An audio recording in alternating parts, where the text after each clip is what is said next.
자, 하나님 말씀입니다. 출애굽 20장 1절에서 6절을 봉독해 주시겠습니다.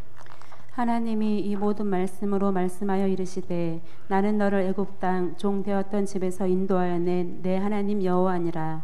너는 나 외에는 다른 신들을 내게 두지 말라. 너를 위하여 새긴 우상을 만들지 말고 또 위로 하늘에 있는 것이나 아래로 땅에 있는 것이나 땅 아래 물속에 있는 것에 어떤 형상도 만들지 말며 그것들에게 절하지 말며 그것들을 섬기지 말라. 나 내 하나님 여호와는 질투하는 하나님인즉 나를 미워하는 자의 죄를 갚되 아버지로부터 아들에게로 3, 4대까지 이르게 하거니와 나를 사랑하고 내 계명을 지키는 자에게는 1000대까지 은혜를 베푸느니라. 아멘. 오늘 우상을 섬기지 말라입니다. 이스라엘 백성들이 애굽에서 400년간 종살이 했습니다. 몇 년 했다고요? 400년간. 하나님 은혜로 기적적으로 출애굽을 합니다. 이렇게 출애굽을 시킨 목적은 하나님이 약속하신 축복의 땅 가나안 땅으로 들어가게 하시기 위해서 이렇게 출애굽합니다. 애굽에서부터 가나안까지는 쉬지 않고 걸으면 약 열흘 정도면 갈 수 있다고 합니다. 그런 거리예요. 그런데 이들은 10개월도 아니고 10년도 아니고 장장 40년간이나 가나안을 눈앞에 두고 광야에서 방랑자로 살아야 했습니다. 그 이유가 무엇일까요? 한마디로 불순종했기 때문입니다. 불순종은 단순한 환경 때문이 아닙니다. 광야는 가만히만 있어도 어쩔 수 없이 불평이 절로 나올 수밖에 없는 아휴, 여기는 먹을 것도 없어, 물도 없어, 나도 모르게 나오는 거예요. 자, 그렇다면 40년간이나 광야에서 고난을 받게 하신 불순종은 무엇이겠습니까? 단순히 환경에 대한 불평 정도가 아니라 금송아지 우상을 만들어 섬겼기 때문이에요. 얼마든지 금방 끝날 수 있는 고난도 우상을 버리지 않으면 계속 된다는 것을 알아야 돼. 나는 예수 믿으면서도 제사 지내고 있다면 끊으십시오. 모든 것을 다 동원해서 끊어야 돼. 별의별 고난을 받아도 끊어야 돼. 왜 그러냐? 이것이 내 인생, 우리 가정, 내 자녀들 앞날을 막기 때문에 그렇습니다. 나는 모르게 지내는데 우리는 사람은 몰라도 하나님은 다 알고 있다는 거예요. 우상을 마음속에서 다 벗어버리고 어떤 것도 섬기지 말고 나는 하나님만 섬기겠습니다. 그래서 명절날 11시에 우리 교회는 예배가 있는데 예배에 올라오세요. 지방 가신 분들이 어쩔 수 없지만 그렇지 않는 사람도 예배를 드리라는 거예요. 하나님이 가장 싫어하는 것은 우상 숭배예요.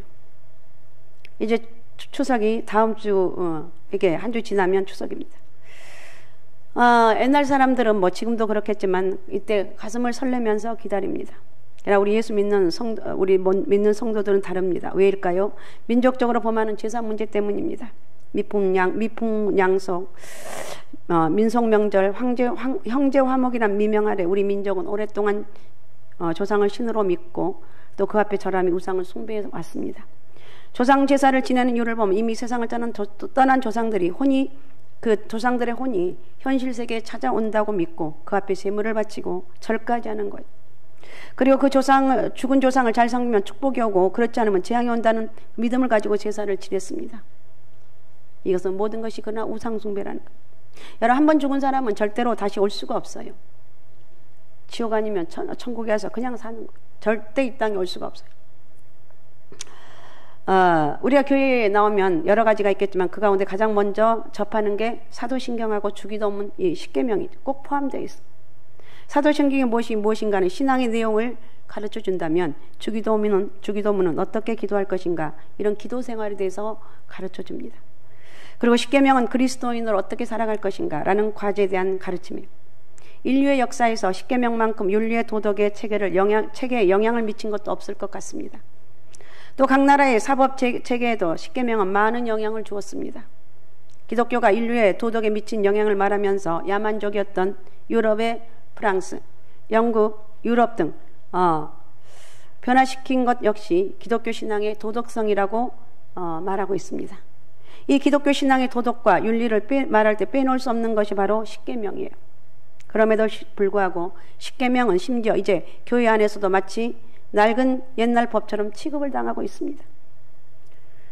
우리나라의 대표적인 기독교 철학자, 우리 시대의 대표적인 기독교 철학자인 프랜시스 세이퍼라는 사람은 이 박사인데 현대인들이 19세기에서 20세기를 넘어오는 동안에 절망의 선을 넘어섰다고 말하고 있습니다. 인류 역사상 가장 위험한 변화가 그때 일어났다는 거예요. 무슨 말이냐면 19세기만 해도 그가 신자이든 불신자이든 우리 모두는 공유할 수 있는 절대적 가치관을 가지고 있었는데, 예를 들어서 10계명 중에 5계명 이하가 부모를 공경하라, 살인하지 말라, 간음하지 말라, 거짓 증거하지 말라 쭉쭉 나와 있어. 이걸 말하면 믿지 않는 사람들도 그건 맞는 말이다 이렇게 동의할 수가 있었습니다. 그러나 20세기에 소위 포스트 모던의 시대에 들어서면서 우리는 절대 그런 가치관에 포기하고 있어요.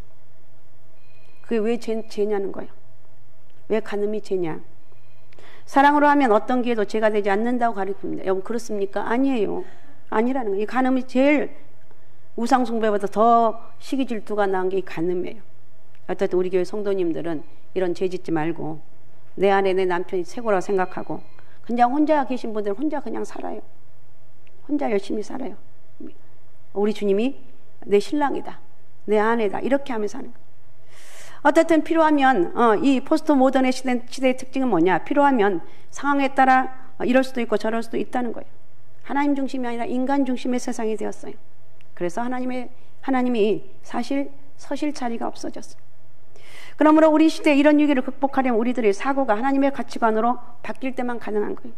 그 책임 가치관이 바로 십계명인데, 십계명은 구약 성경 출애굽기 20장과 신명기 5장에 기록되어 있습니다.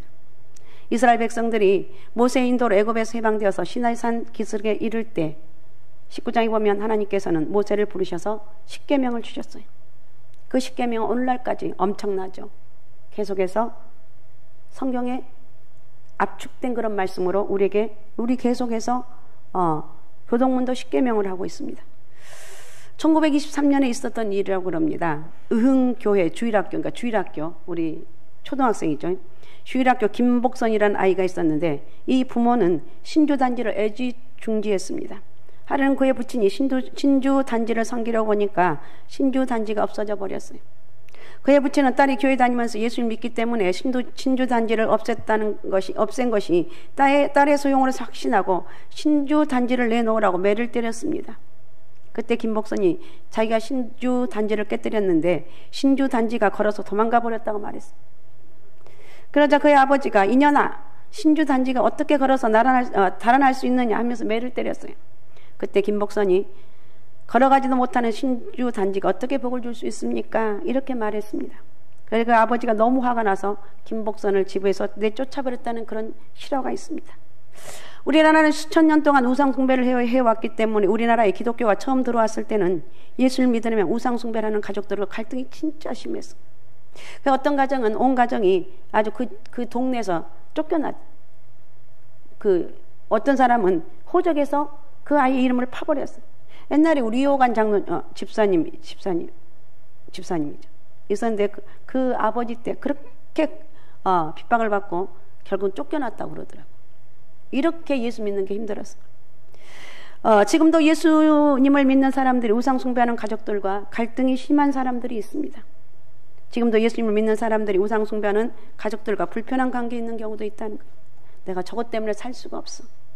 난 저것 때문에 저 교회만 안 다니면 제가 세상에 쟤 같은 애가 없는데 그 교회 다닌 것 때문에 못 견디고 갈등이 심합니다. 특히 명절이 되면 굉장히 입장이 곤란해요. 우리는 절대 그러나 어떤 상황이 있다 할지라도 우상숭배는 하지 말아요. 절하지 말라는 거, 제사하지 말라는 거. 그러면 왜 우상숭배하지 말아야 되는가? 우상숭배는 하나님이 가장 싫어하는 거. 오늘 본문의 말씀에 보면 하나님께서 우상을 만들지 말고 전하지 말고 섬기지 말라고 말씀하고 계신 것을 볼 수 있습니다. 하나님 백성들이 반드시 지켜야 될 십계명을 주셨습니다. 십계명은 크게 둘로 나눌 수 있는데, 하나는 1계명에서 4계명으로 하나님과의 관계에 해당되는 계명입니다. 또 하나는 5계명에서 10계명으로 사랑과의 관계에 해당되는 계명인데, 특히 1계명은 하나님과의 가장 중요한 관계의 계명이고, 2계명에서 4계명도 1계명을 지키는 구체적인 실천 내용이라는 거예요. 그중에 오늘 본문 2절에 본문 말씀은 제2계명인데, 제2계명은 한마디로 우상을 섬기지 말라는 거예요. 자, 4절 한번 읽어주기 바랍니다. 4절. 너를 위하여 새긴 우상을 만들지 말고 또 위로 하늘에 있는 것이나 아래로 땅에 있는 것이나 땅 아래 물속에 있는 것에 어떤 형상도 만들지 말며. 네, 이 말씀을 보면 새긴 우상을 만들지 말라고 했어요. 어떤 형상도 만들지 말라고 했습니다. 하늘에 있는 것이나 땅에 있는 것이나 물속에 있는 것은 어떤 형상도 만들지 말라는 것. 다시 한번 갈등하고 있다면 내가 죽으면 죽으리다. 하나님 여러분을 안 죽여요. 이렇게 해야만이 끊어지는 거예요. 그래서 믿음으로 나가는, 이 믿음 지키는 게 하나님 특별한 은혜가 있어야 돼요. 하나님 나에게 은혜를 주셔서 내가 똑바로 믿음 생활 잘할 수 있는 그런 은혜를 달라고 기도하는 거예요. 또 우상은 여러 가지 두 번째 특징이 있는데 115편 4절에서 7절 한번 읽어주시기 바랍니다. 그들의 우상들은 은과 금이요 사람이 손으로 만든 것이라. 입이 있어도 말하지 못하며 눈이 있어도 보지 못하며 귀가 있어도 듣지 못하며 코가 있어도 냄새 맡지 못하며 손이 있어도 만지지 못하며 발이 있어도 걷지 못하며 목구멍이 있어도 작은 소리조차 내지 못하느니라. 네, 우상은 은과 금으로 만들었다고 성경이 말하고 있습니다. 돌과 나무로도 만들기도 합니다. 사람의 손으로 만든 거예요. 우상은 입이 있어도 말을 못합니다. 눈이 있어도 보지 못하고, 우상은 귀가 있어도 듣지 못해요. 코가 있어도 냄새를 맡지 못합니다. 우상은 손이 있어도 만지지 못합니다. 발이 있어도 걷지 못해요. 목구멍이 있어도 작은 소리조차 내지 못하는 거예요. 자, 이사야 40장 19절을 읽어주시기 바랍니다. 우상은 장인이 부어 만들었고 장색이 금으로 입혔고 또 은 사슬을 만든 것이니라. 네, 한마디로 우상은 사람이 만든 것이라는 거예요. 에레미야 10장 3절에서 5절 한번 읽어주시기 바랍니다. 여러 나라의 풍습은 헛된 것이니 산림에서 벤 나무요 기술공의 두 손이 도끼로 만든 것이라. 그들이 은과 금으로 그것에 꾸미고 목과 장도리로 그것을 든든히 하여 흔들리지 않게 하나니 그것이 둥근 기둥 같아서 말도 못하며 걸어다니지도 못하므로 사람이 메어야 하느니라. 그것이 그들에게 화를 주거나 복을 주지 못하나니 너희는 두려워하지 말라 하셨느니라. 아멘. 우리가 두려워할 것은 그런 것들이 아니라 하나님만 두려워하는 것. 믿음으로 살지 못하면 이게 괴로운 것이지, 우상은 절대 두려워하지 말고 믿음으로 살아갑시다. 그러니까 따라서 우상은 사람에게 화를 주거나 복을 주지 못한다는 거예요. 우상은 생명도 없고 능력도 없고 스스로 움직이지 못해요. 태평양의 어느 작은 섬에 가면 볼기 맞는 신이 있다고 그럽니다. 그냥 한번 들어주세요. 바다에 고기를 잡으러 나갈 때, 산에 사냥을 나갈 때 신전에 들어가서 기도를 합니다. 내가 지금 바다에 나가는데 풍랑을 잠잠케 해주십시오. 고기를 많이 잡게 해주세요. 내가 지금 산에 사냥을 나가는데 사냥감이 많이 걸려들게 해주십시오. 이렇게 기도를 합니다. 그러고 나서 고기를 많이 잡거나 사냥을 많이 하면 와서 신전에 와서 감사 제물을 드립니다. 그런데 풍랑을 만나서 고기를 잡지 못하거나 맹수를 만나서 죽을 고비를 넘기고 사냥도 못하고 돌아오면 신전에 들어가서 신을 엎어놓고 볼기를 두들겨 팬다는 거예요. 이 못된 신아, 내가 바다에 나갔는데 풍랑을 일으켜? 내가 산에 사냥을 나갔는데 맹수를 보내? 그것도 못 막아? 한 번만 더 이런 일이 있으면 내 궁둥이가 찢어지도록 맞을 줄 알아라 하면서 볼기를 두들겨 팹니다. 그래서 이 신의 이름이 볼기 맞는 신이라고 합니다. 저 별의별 일 다 있어요. 그죠? 이 시대에 우상을 만들어 놓고 제사를 지면 복을 비는 사람들이나 볼기 맞는 신을 섬기는 사람들, 다른 것이 무엇이냐는 거예요. 우상은 사람에게 절대 복을 주지 못하는 거예요. 우리나라가 수많은 지금까지 살면서 얼마나 우상을 섬겼어요. 지금까지 복을 받지 못했는데 지금 하나님을 믿는 이게 100년 조금 넘은 이 시대에 하나님께서 이렇게 엄청난 복을 주셨어요. 이걸 보더라도 하나님 믿고 믿음 생활 잘하면 되는데 그걸 그렇게 못하는 것 같아요. 우상은 절대 사람에게 복을 주지 못한다. 세 번째. 그래서 오늘 본문에서 하나님께서 우상을 만들지 말라고 말씀하셨는데, 자 5절부터 6절을 다시 한번 읽어주시기 바랍니다. 5절 먼저 읽어주시기 바랍니다. 그것들에게 절하지 말며 그것들을 섬기지 말라. 나 내 하나님 여호와는 질투하는 하나님인즉 나를 미워하는 자의 죄를 갚되 아버지로부터 아들에게로 3, 4대까지 이르게 하거니와. 네, 그들에게 절하지 말라고 그랬어. 우상들에게 절하지 말라는 거예요. 여기서 절하다는 말은 히브리어로 샤라고 하는데 엎드리다, 존경하다, 경배하다는 거예요. 따라서 우상에게 절을 한다는 것은 하나님 자리에 우상을 올려놓고 섬기는 것을 말하는 거예요. 그럼 예수 믿는 사람은 우상에게 절하면 절대 안 됩니다. 오직 하나님만이 경배와 찬송과 영광을 받으신 분. 일본 우상을 섬기는 신사가 많습니다. 그 중에 대표적인 것이 아스쿠니 신사인데 일제강점기 때 일본이 우리나라 사람들에게 신사 숭배를 강요하기도 했죠. 아스쿠니 신사는 1869년 일본이 왕을 위해서 목숨을 바친 사람들에게 제사를 지내기 위해서 지어졌는데, 그런데 1900년대부터는 전쟁에 나가 싸우다가 죽은 일본군을 신으로 모셔놓고 이렇게 참배하고 있습니다. 특히 1978년부터 제2차 세계대전을 일으켜 전범들을 신사에 모아놓고 신으로 참배하고 있다는 거예요. 아스쿠니 신사는 죽은 사람을 신으로 모시고 제사를 지내며 절을 합니다. 그것도 전쟁에서 죽은 사람들을 신으로 모시며 경배를 한다는 거예요. 총리와 정부 고위 관료들이 앞장서서 참배를 합니다. 그래서 그들은 또다시 제국주의를 꿈꾸고 있어요. 죽은 사람이 신이 될 수 없습니다. 죽은 사람이 복을 줄 수도 없어요. 심지어 이런 이런 일도 있습니다. 우리나라 영화계나 이렇게 그 드라마를 제작할 때 보면 볼 수 있는 일인데 영화에 출연한 배우들, 스태프들, 제작사 사람들이 그리고 영화 관계자들이 기자들을 초청해 놓고 고사를 지낸 거 보셨죠? 고사 지냅니다. 돼지 머리 가운데 놓고 막걸리를 따르면 모두가 절을 합니다. 그러면서 영화 촬영 도중에 사고 나지 않게 해달라고 이렇게 빈다는 거예요. 영화가 대박 나게 해달라고. 근데 우리가 그걸 보면서 그 가운데 예수 믿는 사람이 없냐는 거 있겠죠. 근데 여전히 그걸 없애지 못하고 같이 참석하고 있다는 거.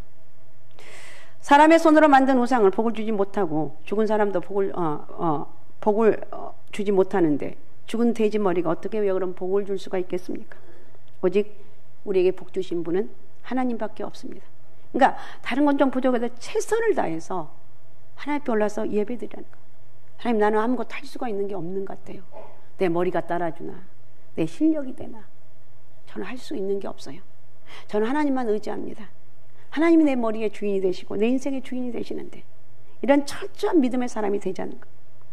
오직 하나님만이 복 주시고 경배와 찬양과 영광을 받으신 분이라는 거예요.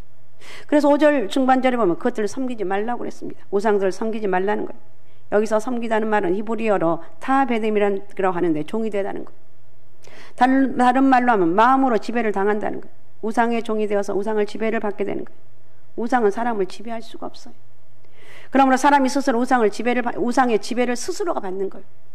우상은 사람에게 복을 줄 수도 없어요. 오직 하나님만이 우리에게 복을 줄 수가 있습니다. 믿습니까? 여러분, 하나님만이 우리 인생에 축복하신 분은 하나님밖에 없다는 거예요. 어느 선교사님이 우상 숭배자에게 복음을 전했는데 아무리 복음을 전해도 우상 숭배자가 예수를 믿지 않았습니다. 하루는 선교사님이 우상 숭배자에게 이렇게 말했습니다. 당신이 섬기는 신상을 강아지와 함께 강물에 집어넣으면 어떻게 되겠습니까? 강아지는 헤엄쳐나와도 당신이 섬기는 신상은 나오지 못합니다. 물에 던져버리면 나오지 못하는 우상이 어떻게 당신을 구원하고 복을 줄 수 있습니까? 그러자 이 우상 숭배자가 깨닫고 예수를 믿고 하나님을 섬기게 되었다고 합니다. 금으로 만든 우상이나 돌이나 나무로 만든 우상이든 몇십 미터가 되는 우상이나 넘어지면 일어나지를 못하는 거예요. 강아지보다 못한 것이 우상이에요. 우상은 왜? 생명이 없어요. 우상은 능력도 없어요. 우상은 사람을 구원하지도 못하고 복을 주지도 못하는 거예요. 그래서 하나님께서 우상들을 섬기지 말라고 말씀하고 말씀하고 있습니다. 우상 섬기지 말아라. 명령하고 있어요. 하나님만을 섬기라고 말하고 있어요. 살아계시고 전능하신 하나님을 섬기는 자가 되어야 돼요. 난 우리 가정에 한 사람 여러분이 똑바로 믿으면 되는 거예요. 우리 가정 도저히 씨가 안 먹을 것 같은데 그냥 내버려 두세요. 믿다 보면 알게 되고 나중에 네가 믿는 하나님 나도 믿어야 되겠다. 우리 하나님 구원해 주시고 보호하시고 인도해 주시고 복 주신 하나님을 그 하나님이라고 우리는 믿으라는 거예요. 더 나가서 5절에서 6절에 내 하나님 여호와는 질투하는 하나님인즉 나를 미워하는 자의 죄를 갚되 아버지로부터 아들에게 3, 4대까지 이르게 하거니와 나를 사랑하고 내 계명을 지키는 자에게는 1000대까지 은혜를 베푸느니라 그랬어. 이 말씀을 보면 나는 내 하나님 여호와는 질투하는 하나님인즉 그랬어. 하나님 질투하는 하나님이시죠. 왜 질투합니까? 왜 질투해요? 여러분 부부간에 아니면 여러분 사랑하는 사람이 딴 마음 보면 왜 질투해요? 이유가 뭐예요? 사랑하기 때문에. 사랑하지 않으면 질투도 하지 않아요. 하나님 우리를 친히 지으시고 독생자 예수 그리스도를 십자가에 내어주시기까지 우리를 사랑하시기 때문에 우리가 우상 숭배를 하면 질투하십니다. 여기서 여자가 질투하면 온유월에도 서리가 내리고 남자가 질투를 하면 7, 8월에도 한방눈이 내린다는 말이 있는데 하나님 질투를 하시면 망할 수밖에 없어. 그래서 본 말씀에 나를 미워하는 자의 죄를 갚되 아버지로부터 아들에게도 3, 4대까지 이르게 하거니와 이렇게 말하고 있어. 하나님을 사랑하지 않고 우상을 사랑하면 3, 4대까지 저주를 받는 거예요. 나를 사랑하고 내 계명을 지키는 자에게는 1000대까지 은혜를 베푸니라고 그랬어. 하나님을 사랑하고 하나님의 계명을 지키는 자는 1000대까지 하나님 은혜와 축복을 받는다는. 1세대는 30년이라고 그러죠. 1000대는 3만 년이에요. 자자손손 하나님의 축복을 받게 된다는 말씀입니다. 하나님 은혜와 축복이 가정과 집안에 흐르고 있는 것을 체험하게 된다는 거예요. 이것이 아브라함의 복이에요. 아브라함이 하나님을 잘 섬김으로 아들 이삭이 하나님의 축복을 받고 아들 이삭 야곱이 하나님의 축복을 받고 후손들이 큰 민족을 이루는 하나님의 축복을 받았어요. 아브라함에 관한 전설이 있는데, 아브라함의 아버지 데라가 우상을 만들어 파는 우상 장사인 걸 여러분 잘 아시죠? 어느 날 아브라함이 가게를 돌보고 있는데 어떤 여자가 신들에게 드리기 위해서 음식을 가지고 왔습니다. 아브라함은 여자가 음식을 놓고 간 후에 몽둥이로 우상 하나만 남겨 다 모두 때려 부셨어요. 그리고 우상에게 봉둥이를 들려주었어요. 아버지 데라가 돌아와서 아브라함을 책망하니까 아브라함이, 아버지, 어떤 여자가 신들에게 드리려고 음식을 가지고 왔는데 가장 큰 우상이 혼자 자기 먹겠다고 다른 우상들을 몽둥이로 다 때려 부숴버렸어요. 이렇게 말했습니다. 그러자 아버지는, 이놈아, 돌과 나무로 만든 우상이 어떻게 그런 일을 할 수 있느냐고 말했습니다. 그때 아브라함이, 그러니까 이제 우상을 버리고 하나님을 섬기러 떠납시다. 그렇게 해서 가나안 땅으로 갔다는 전설이 전해고 있다는 거예요. 여러분, 내가 우리 가정에서 믿음 생활은 내가 똑바로 해야 돼요. 다른 건 부족할 수, 우리는 완벽하지 못한 존재입니다. 우상은 무슨 일이 섬기지 말자. 믿음대로 살아가자. 기도하자. 아브라함은 우상 숭배 어리석음을 알았습니다. 아브라함은 우상을 모두 깨뜨려 버렸습니다. 아브라함 우상을 떠났습니다. 그리고 아브라함은 하나님을 섬기는 자가 되었습니다. 그래서 아브라함은 하나님의 축복을 받는 사람이 되었다는 것. 여러분, 아브라함이 얼마나 많은 오죽하며 믿음의 조상으로까지 세워졌습니까? 하나님이 복을 주시니까. 그러니까 아브라함이 그냥 된 것이 아니고 이런 결단들이 있었기 때문에 가능하다는 것. 우리가 이렇게 우상 앞에 제사 드리거나 이건 아니 된다는 것. 다 끊어버리고 하나님의 주신 축복을 마음껏 받아 누리는 그런 은혜가 있으시기 바랍니다. 그러니까 가서 서문을 하세요. 이번 명절에는 예배 드리러 가자. 하나님 앞에 가서 예배 드리자. 이렇게 기도하는 거예요. 이렇게 선포하는 거예요. 이럴 때 우리 하나님 은혜와 축복이 넘칠 줄로 믿습니다. 그래서 아브라함처럼 오직 하나님만 섬기는 자가 되어서 아브라함과 이삭과 야곱의 축복을 받아 누리는 여러분들이 되시기 바랍니다. 할렐루야. 오직 예수, 오직 믿음, 오직 성령 충만함으로 복 있는 가정, 여러분 가정이 복 있는 가정, 복 있는 가문, 하나님 이렇게 복을 주셨다고 간증할 수 있는 그런 은혜가 있으시기 바랍니다. 자, 오늘 이 말씀 생각하시면서 우리 같이 기도하시기 바랍니다. 하나님, 정말 이제 나와 내 가정은 하나님만 섬기는 거 꼭 감사할 일이죠. 그렇죠? 이렇게 제사 안 지내고 이게 하나님 은혜인데 하나님 고맙습니다. 내가 여전히 지금 제사 가운데 우리 가정이 있다면 이것을 끊을 수 있는 하나님 은혜를 주옵소서. 기도하는 길밖에 없어요. 그리고 여러분의 기도하면 하나님께 담대함을 주실 거예요.